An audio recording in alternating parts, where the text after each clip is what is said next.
마태복음 5장 좀 긴데요. 다 같이 읽도록 하겠습니다. 5장 1절부터 12절까지입니다. 마태복음 5장 1절부터 12절의 말씀. 유명한 팔복에 대한 말씀인데요. 우리 한 절씩 교독하도록 하겠습니다. 저부터 읽겠습니다. 예수께서 무리를 보시고 산에 올라가 앉으시니 제자들이 나온지라. 심령이 가난한 자는 복이 있나니 천국이 그들의 것이며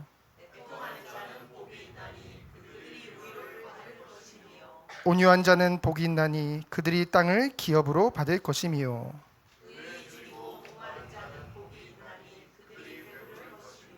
긍휼히 여기는 자는 복이 있나니 그들이 긍휼히 여김을 받을 것이며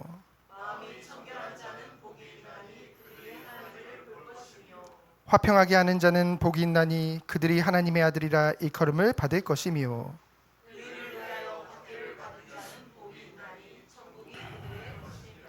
두 절 같이 읽겠습니다. 나로 말미암아 너희를 욕하고 박해하고 거짓으로 너희를 거슬러 모든 악한 말을 할 때에는 너희에게 복이 있나니 기뻐하고 즐거워하라. 하늘에서 너희의 상이 큼이라. 너희 전에 있던 선지자들도 이같이 박해하였느니라. 아멘. 오늘 함께 나눌 말씀의 제목은 복 있는 자입니다. 마태복음 5장부터 7장까지는 산상수훈이라고 하죠. 산상수훈은 뭐냐면은 산 위에서 예수님이 산 위로 올라가셔서 우리에게 말씀을 주시고 가르치신 것을 산상수훈이라고 합니다. 그래서 오늘은 우리가 흔히 아는 팔복인데요. 저는 이 팔복을 잠시 묵상하면서 어떤 생각을 하게 되어졌냐면은 정말로 이 시대에 필요한 사람은 남들보다 더 대단한 사람, 높은 자리에 올라간 사람, 더 많이 가진 사람이 아니라 정말 예수님이 말씀하신 이 팔복이 삶 가운데 그대로 누려지는 자, 정말로 그것이 삶 가운데 열매로 나타나는 자, 그 예수님의 향기가 정말로 그 사람을 통해서 전달되어지는 자, 그 사람을 하나님께서는 이 시대에 필요로 하시는구나, 그것을 보게 되어졌습니다. 그리고 또한 정말로 하나님의 은혜를 받았다고 한다면은 이 팔복이 삶 가운데 나타날 수밖에 없다는 것이죠. 그럼 첫 번째로 무엇입니까? 심령이 가난한 자는 복이 있다고 했습니다.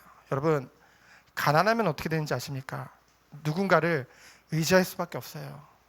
안 그러면은 어떻게 되죠? 굶어 죽습니다. 그렇죠? 누군가를 의지해요. 심령이 가난하다는 것은 뭐냐? 바로 오직 하나님만을 의지할 수밖에 없는 사람을 심령이 가난한 자라고 하죠. 신앙적으로 겸손한 사람, 정말로 하나님을 어떤 상황 속에서도 바라볼 수밖에 없는 사람, 그 사람이 복이 있다고 했습니다. 그러면서 뭐라고 했어요? 천국이 그들의 것이라고 했어요. 여러분, 심령이 가난하지 않은 자들이 너무나도 많다는 거죠. 너무나도 의지할 게 많아요. 내가 쌓아놓은 거, 내가 이만큼 준비한 거, 세상의 것들, 사람, 너무나 의지할 게 많다는 것이죠.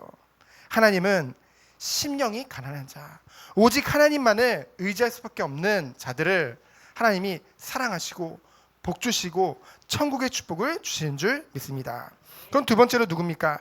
애통하는 자는 복이 있다고 했죠. 애통이라는 말은 뭐냐면은 정말로 이 마음이 창자가 끊어진 만큼 아프다는 뜻이죠. 하나님과 인간 사이에 무엇이 갈라놓았어요? 죄로 인해서 하나님과 인간을 갈라놓았거든요. 그것에 대해서 깊이 슬퍼하고 철저히 회개하는 자, 그러한 자들에게 하나님 뭐라고 하셨어요? 그들이 위로를 받을 것이요. 하나님은 그 죄로 인해서 슬퍼하고 정말 애통하는 자를 위해서 우리를 위해 이 땅에 약속대로 오셨잖아요. 성육신이죠. 그래서 어떻게 하셨습니까? 죄인된 우리를 위해서 십자가에서 죽으셨죠. 그 성육신으로 말미암아 우리에게 최고의 하늘 위로를 주신 줄 믿습니다. 그래서 세 번째로 뭡니까? 온유한 자는 복이 있나니. 온유하다는 뜻은 아까 말했던 겸손이랑 좀 비슷한 단어지만은 겸손은 무조건 자기를 낮추는 걸 겸손이라고 합니다. 하지만 온유하다는 것은 구체적인 대상에 대해서 온화하고 부드러우며 그 앞에서 허세를 부릴 수 없다는 거죠. 그래서 이것은 인간관계뿐만이 아니라 그것보다는 원어를 보면은 하나님과의 관계, 그래서 대인관계도 포함하지만은 무엇보다 하나님을 대하는 인간의 태도죠. 여러분, 그 누가 하나님 앞에 허세를 부릴 수 있겠습니까? 하나님 앞에 누가 건방을 떨 수 있겠습니까? 정말 하나님 앞에서는요, 우리는 겸손할 수밖에 없고 온유할 수밖에 없는 것이죠. 그 사실을 깨달으면은 어떻게 될까요? 우리에게 때로는 악을 행하는 자에게 있어서도 하나님과의 관계가 올바르게 회복되면은요, 그 사람의 악에 대해서 길이 참을 수 있는 그 힘이 온다는 것이죠. 그러한 자는 뭡니까? 영원한 그 땅을 기업으로 받는다. 이 땅을 기업으로 받는다는 것은 영적인 의미로는 천국을 의미합니다. 근데 알다시피 복음이 전파되는 곳마다, 전달되는 곳마다 그곳에 하나님 나라가 임하고 그곳에 하나님과의 관계가 회복되어지니까요, 곳곳에마다 하나님이 더욱더 발전된 그 국가를 세워나가셨거든요. 그래서 어찌 보면은 이 땅의 기업은 하나님 나라뿐만이 아니라 우리가 살아가면서 육신적으로도 받을 수 있는 복들에 대해서 말하는 것인 줄 믿습니다. 그럼 네 번째로 뭡니까? 의에 줄이고 목마른 자는 복이 있나니. 의에 줄이고 목마른 자는 누굽니까? 자기 죄를 회개하고 슬퍼하는 자예요. 정말로 건전한 신앙을 갖게 되면 어떻게 됩니까? 신앙에 늘 줄임과 목마름이 항상 계속된다는 것이죠. 그냥 드리는 예배, 또 예배야, 이게 아니라 건전한 신앙생활이 회복되면요, 그리스도 안에서 예배를 안 드리면 목마릅니다. 줄이게 됩니다. 제가 저랑 가깝게 지내는 저기 합동층 목사님 교회는 철야 기도회를 한 달에 딱 한 번 한대요. 원래 매주 했었는데 코로나 때 이제 바뀌어가지고 한 번 하는데, 그랬더니 철야 기도회 때 사람들이 훨씬 더 많이 온대요. 예전에 매주 할 때는 몇 명 안 오더니 한 달에 한 번 하니까 길을 쓰고 다 온답니다, 성도들이. 그래서 올 때마다 눈물 흘리고 막 찬양하고 뜨겁게 한다고 하더라고요. 그래서 한 달에 딱 한 번 모인다고 하는데요, 정말 우리 성도님들은 은혜 안에서, 정말 그리스도 안에서 건전한 신앙이 회복되어져서 정말로 하루라도 예배를 안 드리면 목마르고 주림, 그것이 계속되어지는, 오히려 그것이 더 커질 수밖에 없는 그 축복 가운데로 들어가기를 예수 그리스도로 축원드립니다.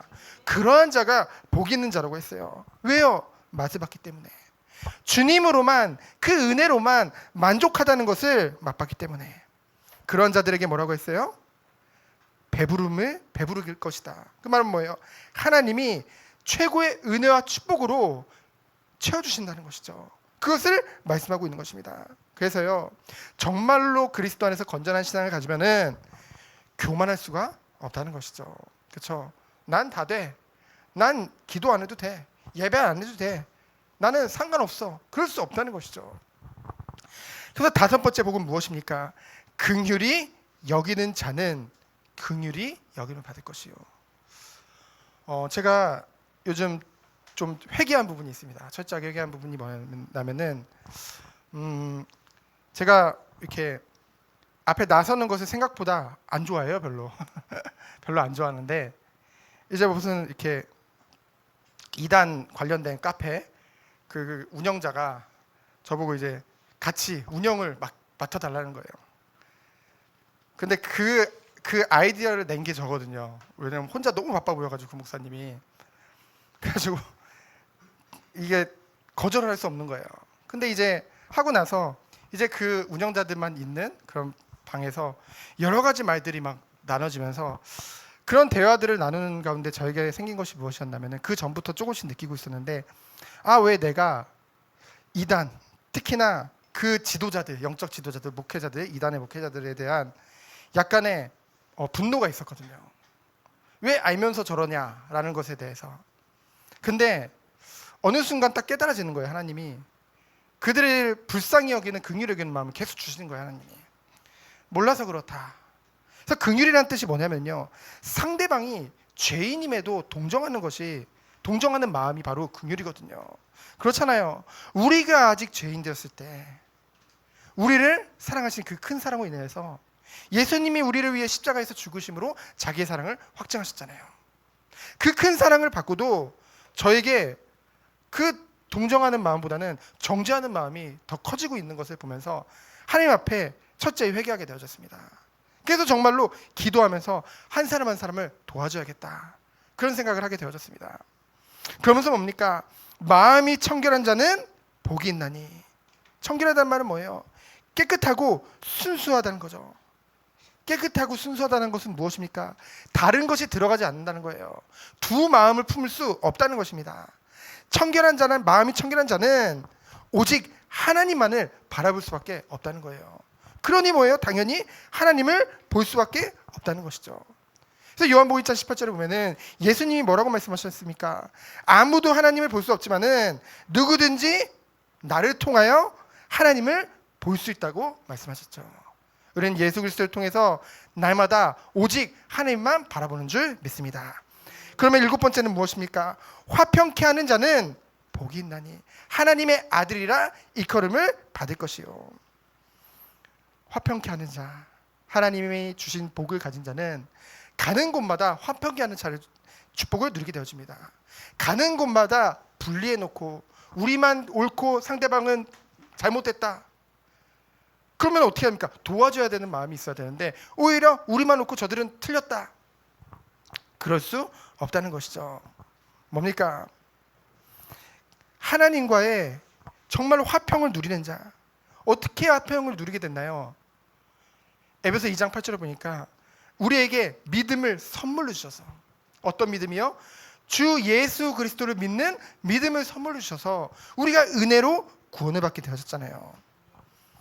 그렇다면은 그 은혜로 우리가 구원을 받았다고 한다면은 우리 또한 가는 곳마다 정말 하나님이 주시는 은혜를 가지고 한 사람 한 사람을 돕고 정말 이 앞에 언급했던 그 6가지 복을 삶 가운데 누리며 그 다른 영혼들, 죽어가는 영혼들, 때로는 죄인인 사람들마저도 하나님 주신 은혜와 축복을 가지고 섬길 수 있다는 것이죠.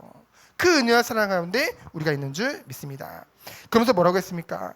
의를 위하여 핍박을 받는 자에 대해서 마지막 8복으로 말을 하고 있죠. 8번째 복으로.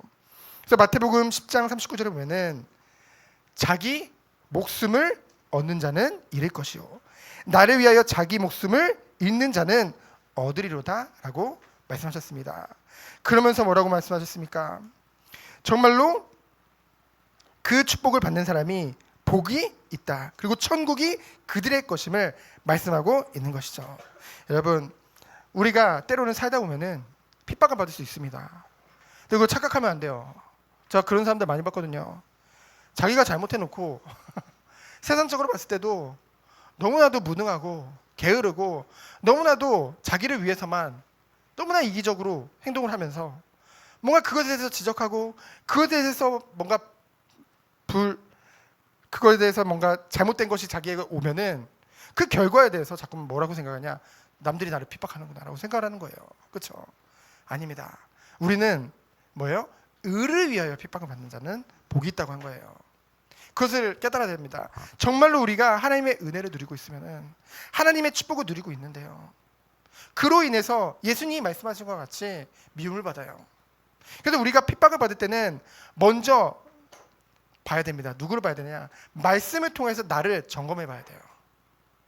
다른 사람을 왜 나에게 핍박해? 왜 나를 괴롭혀가 아니라 말씀 안에서 나를 정말 정확하게 봐야 됩니다. 이번 주 새벽 예배 말씀마다 우리가 나눴잖아요. 하나님은요 얼마나 구체적인 하나님이신지요. 말씀을 꼭 지키시는 그 하나님, 거짓말을 하실 수 없는 하나님께서 이 말씀을 통해서 하나님의 자녀가 어떤 삶을 살고 어떤 방향을 붙잡고 어떻게 살아가야 될지를 너무나도 구체적으로 적어놨어요. 그렇잖아요. 우리가요 정말 아끼는 물건이 있으면은요 남이 그것을 함부로 할까봐 이거는 어떻게 해야 되고 저렇게 해야 되고 막 설명하잖아요. 우리가 정말 아끼고 사랑하는 사람이 있으면, 우리 자녀가 있으면은 그 자녀를 누군가에게 맡길 때 그냥 알아서 하세요라고 맡길까요? 아니잖아요. 이 우리 아이는요, 이렇게 할 때 이렇고요, 저렇고요, 저렇고요, 설명이 많아질 수밖에 없습니다. 그렇죠? 하나님께서는요, 우리를 그 누구보다 사랑하세요. 인간의 사랑은 바뀝니다. 저 그런 거 많이 봤거든요. 심지어는 인간의 사랑 중에서 최고의 사랑이 부모 사랑이잖아요. 근데 요즘은요, 그 부모님이 자녀를 고발하는 시대예요. 그리고 자녀가 부모님이 유산 안 준다고 또 고발하는 시대고, 그리고 유산 안 준다고 멀쩡한 부모님을 막 정신병원에 가두기도 하고 그런 시대입니다. 인간 사랑은 한계가 있다는 거죠. 그러나 하나님의 사랑, 우리를 향한 사랑은요, 그 무엇보다 커요. 그래서 우리가 정말 바른 길을 가도록 이 말씀을 통해서 너무나 구체적으로 우리에게 전달해 준단 말이죠. 그렇기 때문에 우리들은 이 말씀을 늘 묵상하고, 이 말씀을 통해서 하나님의 뜻과 계획이 무엇인지, 하나님이 우리에게 원하시는 것이 무엇인지 날마다 알면서 가야 될 줄 믿습니다. 그래서 뭐라고 했어요? 나로 말미암아 너희를 욕하고 박해하고 거짓으로 너희를 거슬러 모든 악한 말을 할 때 너희에게 복이 있나니. 우리는 이런 거를 복이라고 생각 안 하잖아요. 억울하잖아요. 근데 하나님은 이게 복이라고 했습니까? 그 이유는 무엇입니까? 기뻐하고 즐거워하라. 하늘에서 너희의 상이 금이라. 그래서 제가 그 얘기를 한 거예요. 이 핍박이 그냥 인간적인 나의 연약함 때문인지 정말로 하나님의 뜻인지를 말씀을 통해서 늘 점검해야 된다는 것이죠. 그래서 우리는 늘 말씀 앞에서 서야 돼요. 근데 말씀 앞에서 섰음에도 불구하고 이것이 정말로 주를 위한 핍박이에요. 그럼 뭐라고요? 즐거워하라는 거죠. 왜요? 하늘에서의 상이 너무나도 크기 때문에. 그래서요, 너희 전에 있던 선지자들도 이같이 박해하느니라. 우리 믿음의 선진들이 이런 복을 받았고 저런 축복을 받았고 이런 은혜를 받아가지고 막 세상을 막 정복하고, 그것도 중요하지만은 정말로 주님을 위해서 그 좁은 길, 정말로 세상이 알아주지 않는 길 갔던 믿음의 선진들이 너무나도 많습니다. 그들을 통해서 하나님께서는요, 그 현장을 살린 거예요. 여러분, 우리나라는요, 선교사님들이 130년 전에 오셨을 때요, 전 세계에서 두 번째로 못 사는 나라였다고 합니다. 그렇죠? 가면은요, 지금도 그렇잖아요. 지금도 여러분이 지금 흔히 아는 가난한 나라라고 생각하는 나라들이 전 세계적으로 봤을 때는요, 그래도 100위 안에 드는 나라들이에요. 정말 그 밑으로는요, 굉장히 형편없거든요. 우리나라에 오면은요, 씻지도 않고요, 알잖아요. 머리도 안 깎아요. 예전에 머리 깎으면 불효라고 머리도 안 깎았습니다. 잘 감지도 않아요. 그리고요, 그래서 오는 선교사님들 자녀들마다 막 병들어 죽고요, 선교사님들도 오시면 죽고요. 근데도요, 그분들이 와서 복음을 위해서 다 바쳤다는 것이죠. 제가 저기 선교사 양화진 선교사 뮤직공원을 우리 후대들이랑 데리고 한번 갈 건데요, 가면은요, 이름 있는 선교사님들 많습니다. 저 연세대학교 세운 언더우드, 이화여자대학교 세운, 갑자기 이름이 생각났네. 오랜만이라. 스크린턴 교수, 스크린턴 맞나? 아무튼 그리고 여러 가지 배워학당부터 시작해서 저기 이제 아펜젤러 선교사님, 진짜 선교사님들 많습니다. 유명한 선교사님들. 근데요, 중요한 건 뭐냐면요, 언랭크드, 언마크드. 뭐냐면은 이름 없는 선교사님이에요. 그렇죠? 그런 분들이 너무나도 많이 묻혀 있습니다. 정말로 하나님의 은혜를 받은 자들, 내 이름이 높여짐을 받지 않습니다. 무엇입니까? 좁은 길을 가는 거예요. 하나님이 높으시면 어쩔 수 없죠. 요셉과 같이. 그렇죠? 그러나 그것이 꼭 답은 아니라는 거죠.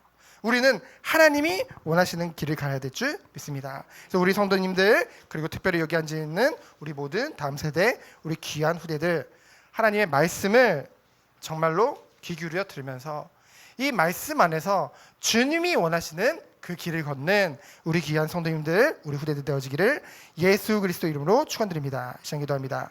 하나님 감사합니다. 하나님이 원하시는 길을 가는 우리 모든 후대들로 주께서 축복하여 주옵소서. 살아계신 예수 그리스도 이름으로 기도합니다. 아멘.